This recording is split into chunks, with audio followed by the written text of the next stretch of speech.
एक बच्चे के पिता उसको लेने आए थे तो उन्होंने भी अध्यापिका जी की कहानी सुनी। उसका नाम था गणेश और गांव में नया आया हुआ था।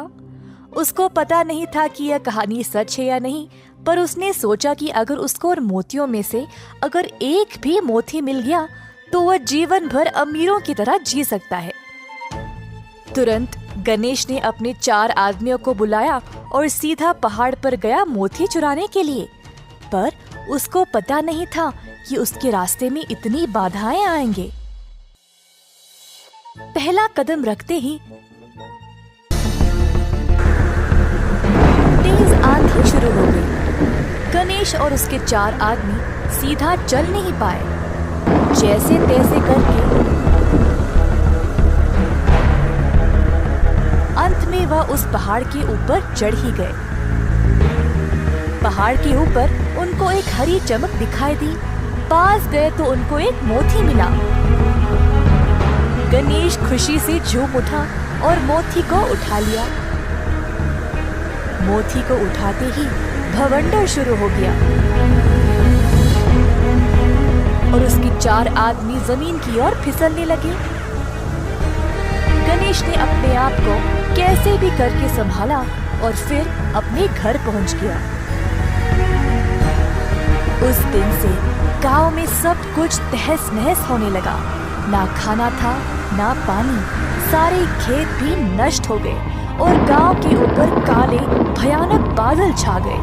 कोई भी घर के बाहर भी कदम नहीं रख पाया तूफान की वजह से। आखिरकार गांव का एक बूढ़ा आदमी गणेश के पास गया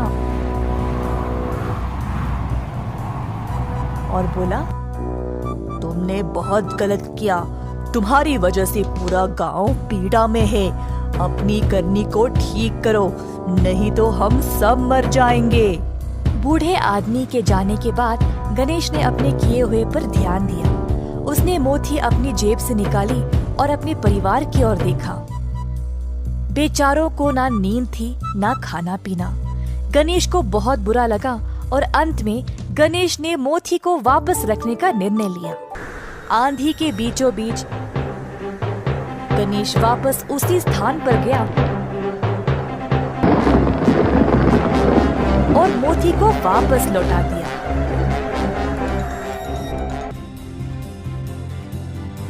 गणेश के ऐसा करते ही सारी परेशानी खत्म हो गई और गांव की स्थिति वापस शांत और सुंदर हो गई। इस घटना के बाद स्वस्ति गांव में आई, सबको उन मोतियों का महत्व बताने के लिए।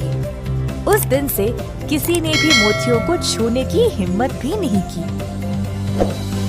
नामक एक अध्यापिका अपने कक्षा के बच्चों को सुना रही थी कि कैसे उनका यह छोटा सा गांव इतना सुंदर और सुरक्षित है। बच्चों, क्या तुम सबको पता है कि हम सब क्यों इतने खुश, स्वस्थ और सुरक्षित हैं इस गांव में? ये सब एक अच्छी चुड़ैल स्वस्ति की वजह से है। अपनी शक्तियों का उपयोग करके वह इस गांव की और गांव के सभी लोगों का ध्यान रखती है। अध्यापिका जी, स्वस्ति दिखने में कैसे लगती है? स्वस्ति हमारी तरह ही एक साधारण महिला थी।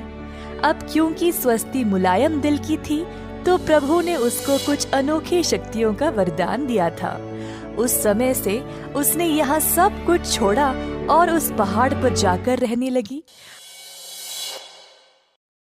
आज तक इस गांव में किसी को भी कोई आपत्ति नहीं हुई उसी की वजह से। यहाँ के खेत, फूल, फल, लोग, उसने हर एक चीज का ध्यान रखा है। उसी की वजह से हम यहाँ एक सुखी जीवन बिता रहे हैं। पर अध्यापिका जी, क्या हम स्वस्ति को देख सकते हैं? स्वस्ति इसी गांव में रहती है, वो पहाड़ नवरत्नम के ऊपर। लोगों की उपस्थिति होने के समय वो आगे नहीं आती। अपनी शक्तियों से वह कोई भी मुसीबत को महसूस कर लेती है और कोई हानि पहुंचने से पहले ही उसको रोक देती है। लोग उसकी पूजा करने उसी पहाड़ पर जाते हैं। तो किसी को भी नहीं पता कि स्वस्ति दिखने में कैसी है ना?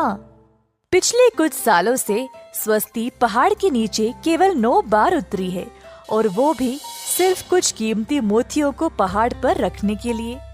ये मोतियां उसके स्वभाव का वर्णन करते हैं, तो इनको अपनी सही जगह पे ही हमेशा होना चाहिए, नहीं तो बहुत बुरा होगा। अब चलो बच्चों, आज के लिए इतना ही। सब अपने अपने घर जाओ। अब एक बच्चे के पिता उसको लेने आए थे, तो उन्होंने भी अध्यापिका जी की कहानी सुनी। उसका नाम था गणेश और गांव में नया आया हुआ था। उसको पता नहीं था कि यह कहानी सच है या नहीं, पर उसने सोचा कि अगर उसको और मोतियों में से अगर एक भी मोती मिल गया तो वह जीवन भर अमीरों की तरह जी सकता है। तुरंत गणेश ने अपने 4 आदमियों को बुलाया और सीधा पहाड़ पर गया मोती चुराने के लिए। पर उसको पता नहीं था कि उसके रास्ते में इतनी बाधाएं आएंगे। पहला कदम रखते ही तेज आंधी शुरू हो गई। गणेश और उसके 4 आदमी सीधा चल नहीं पाए। जैसे तैसे करके